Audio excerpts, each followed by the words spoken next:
Welcome to the bright side of the moon, a journey of magic and wonder, and most of all, beauty.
Chapter 15. Our baby Alice is born, 7th of May, 1976. In the beginning, before our trip to Young Island, it came to pass one summer when one of my deepest wishes was to come true. Earlier, I shared moments with you of me held in David's arms, moments when I often whispered to him, "David, when you are ready, I would love to have your children." I had such a calling for our love to bring a wonderful soul into being. My body ached with the desire. This summer we were in Lindos, staying in one of the knight's houses of old. We returned there for many summers as its majestic beauty went deeper and deeper into our being. This summer was our second return to Lindos and became part of many Greek adventures. Melissa, a dear friend, was giving a party that evening, and we all had to wear white. During the daytime, we went out on Carla Pellegrini's boat until the sun set. The water was crystal with golden reflections of the setting sun. I've always and do love those moments. I would always sit at the front of the boat, feeling the brightness of the gold upon my face. Ozzie Clark, the dress designer from the UK, was staying with Melissa and was giving everyone LSD. We decided to join in. I remember sitting on the wall overlooking the bay. The moon sparkled on the water, creating new patterns with the ripples. Melissa had placed many mattresses for us to lie on in the courtyard, and there was a grapevine across part of it that dripped light green shapes onto me as I gazed into the starlit sky above. I had to say, being a person with an artistic imagination, I always had acid trips that were very visual, but they were always full of beauty. Only the best I would see being revealed to me.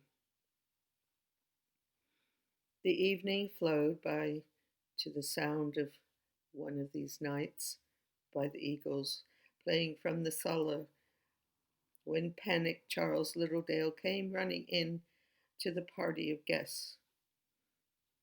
Desperate, searching for someone to help, his eyes were wide open as though he had seen a monster. He ran over to us, his hands clutching his curls, finding it hard to catch his breath, stumbling over his words. I can't light the oven." He was tripping and had been down the road in Mary's number 16 in the kitchen since 6 o'clock, trying to light the oven. He had promised to bring us a shepherd's pie, and it was now around 11 o'clock at night, and it was way after midnight when it finally showed up. Many of us went down to the beach for a swim, carrying long candles lighting the way.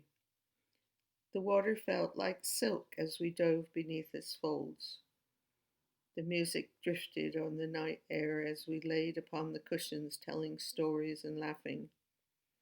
David and I strolled home hand in hand as the sun rose.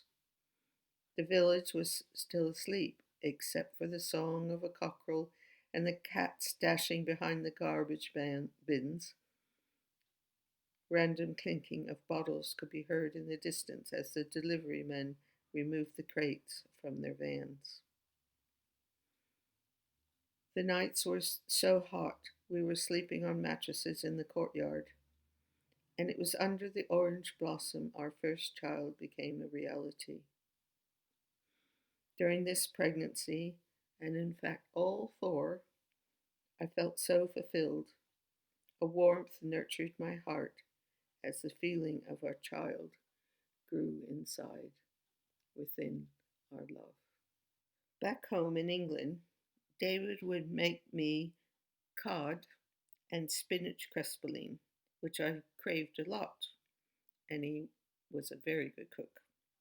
Each day in the spring, I felt the flowers' beauty when I walked in the garden and gathered the mulberries for making preserves.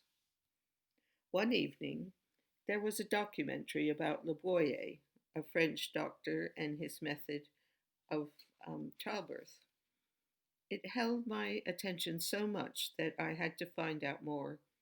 It was way before Google, so it was a challenge to get more information.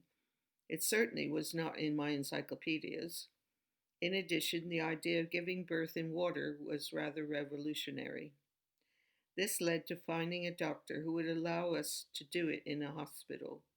English health care in those days insisted that for your first delivery you must have it in the hospital.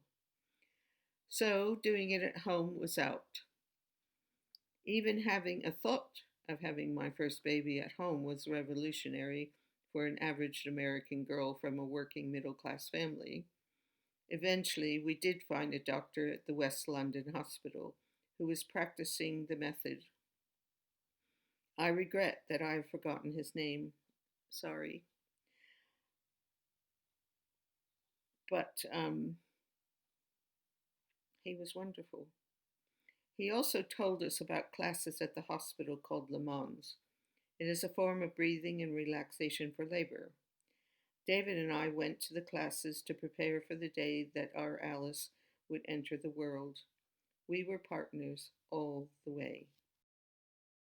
Well, I should have known better.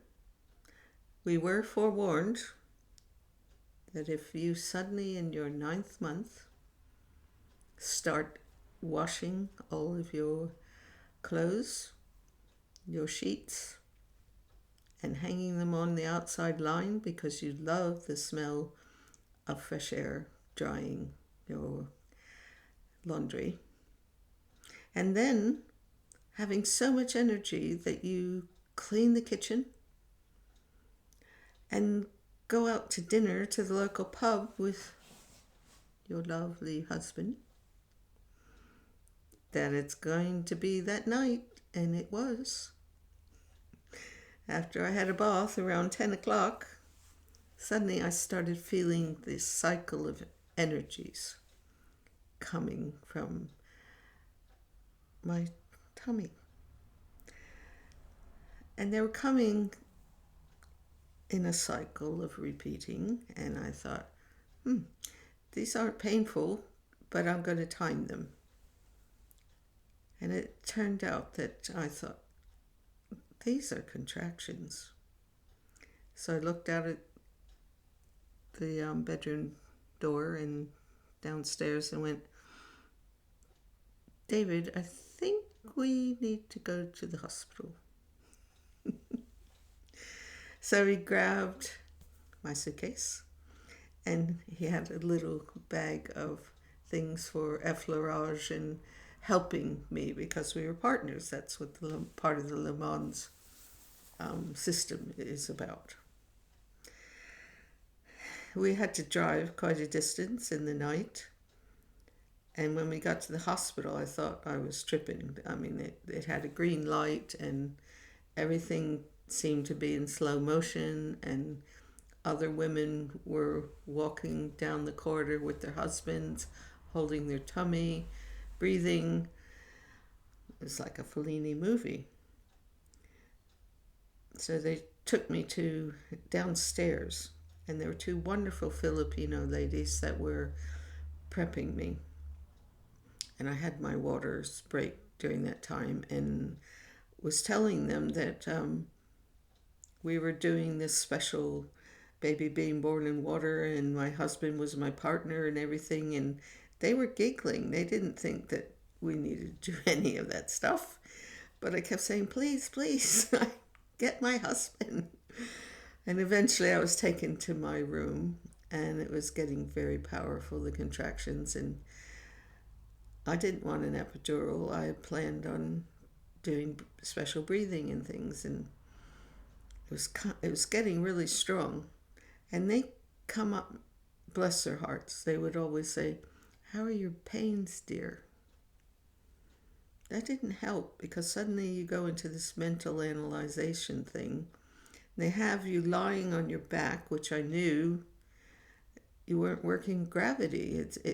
So I thought and said, listen, Dave, please tell him to put the bed up. And then at one point they were calling my doctor. That was the plan. And so David had to leave the room for a moment to try to call him. And by the time he got back, it was full steam ahead. And it was early morning, sun was rising. And the moment that she came out, it was like all the birds, all the animals, all of life stopped and listened. And it happened with every delivery, that moment. It takes away everything of the difficulty, the challenges. The challenges are part of the whole process. And that moment will stay with me forever. And I thank the Creator for giving me that opportunity to experience that. So the next step was we go home. I had to stay in the hospital as the English health system insisted. It was very, very hot. And I wanted to hold Alice. I wanted her to be in the bed with me instead of that little plastic cot that they would wheel all the babies away. And I said, no, I can't do that. I need to keep her with me. And then we went home, and David and I slept with her for, I think, nearly 6 months in between us. And after that, we had another bedroom with a connecting door. I didn't want a cot, so we put a mattress on the floor. Somehow I just didn't like the idea of babies holding onto the bars crying. What kind of impression that would leave in our psyches. So there it was. Alice slept on a mattress in the other room. Mind you, I did get a lot of criticism, but she never had an accident or anything. And in fact, as she got older, she would ask to go to bed. So I think something very special happened there. Oh, and another thing is because I had discovered about a tribe that was in South America where their babies were carried from the beginning. We did that too. So I suppose you can say I was a new age mother. We'll wait till you get to the stories when I became a vegetarian. That was interesting. So, anyway, on to the next chapter. Thank you. Bye.